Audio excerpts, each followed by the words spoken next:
ಕಿಡಿಗೇಡಿಗಳು ಬೆಂಕಿಯನ್ನು ಹಚ್ಚಿ ಇದೇನು ಈ ಶೆಡ್ ಇದೆ, ಈ ಶೆಡ್ಡು ಪೂರ್ತಿಯಾಗಿ ಮುಕ್ಕಾಲು ಭಾಗದ ಶೆಡ್ಡಲ್ಲಿ ಹುಲ್ಲಿನ ರಾಶಿಗಳಿತ್ತು, ಒಣ ಹುಲ್ಲಿನ ರಾಶಿಗಳು ಸಂಪೂರ್ಣವಾಗಿ ಸುಟ್ಟೋಗಿದ್ದಾವೆ. ನೋಡ್ತಾ ಇರ್ಬೋದು ನೋಡಿ, ಈಗಾಗಲೇ 100ಕ್ಕೂ ಅಧಿಕ ಲೋಡು ಈ ರೀತಿ ಸುಟ್ಟಿರೋ ಹುಲ್ಲುಗಳನ್ನು ಹೊರಗಡೆ ಡಂಪಿಂಗ್ ಮಾಡಿದ್ದಾರೆ. ತಾವೇನು ನೋಡ್ತಾ ಇದ್ದಾರೆ, ಇಲ್ಲಿ ಇನ್ನೊಂದು ಶೆಡ್ ಇದೆ, ಈ ಶೆಡ್ಗೂ ಕೂಡ ಬೆಂಕಿಯನ್ನು ಇಕ್ಕಿದ್ದಾರೆ ಕಿಡಿಗೇಡಿಗಳು. ಸಂಪೂರ್ಣವಾಗಿ ಗೋಶಾಲೆಯಲ್ಲಿರೋ ಹುಲ್ಲುಗಳು ಸುಟ್ಟು ಭಸ್ಮವಾಗಿದ್ದಾವೆ. ಈಗೇನೊಂದು 2-3 ದಿನಕ್ಕೆ ಆಗುವಷ್ಟು ಮಾತ್ರ ಹುಲ್ಲು ಈ ಭಾಗದಲ್ಲಿ. ನಿನ್ನೆ ಎಲ್ಲ ಕಾರ್ಯಕರ್ತರು, ಭಕ್ತರು ಎಲ್ಲರೂ ಅದನ್ನು ಹುಲ್ಲನ್ನು ಈ ಕಡೆಯಿಂದ ತಂದು ಒಂದಿಷ್ಟು ಹುಲ್ಲನ್ನು ಸಂಗ್ರಹ ಮಾಡಿ ಇಟ್ಟಿದ್ದಾರೆ. ಇಲ್ಲಿ 1200ಕ್ಕೂ ಅಧಿಕ ಗೋವುಗಳಿದ್ದು ಕೇವಲ ಇನ್ನೊಂದು 2-3 ದಿವಸಕ್ಕಾಗುವಷ್ಟು ಅಷ್ಟೇ ಹುಲ್ಲುಗಳಿದ್ದಾವೆ.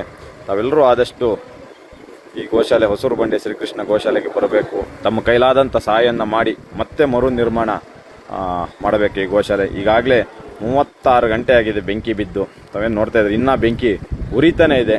ಅಗ್ನಿಶಾಮಕ ದಳ ಸಿಬ್ಬಂದಿಯವರು ಹರಸಾಹಸಪಟ್ಟು ನಿರಂತರವಾಗಿ ಕೆಲಸ ಮಾಡ್ತಾ ಇದ್ದಾರೆ. ಆದರೂ ಕೂಡ ಬೆಂಕಿಯನ್ನು ನಂಗಿಸುವಂಥ ಕೆಲಸ ಸಂಪೂರ್ಣವಾಗಿ ಆಗ್ತಾ ಇಲ್ಲ. ಬೆಂಕಿ ಉರಿತಾನೇ ಇದೆ.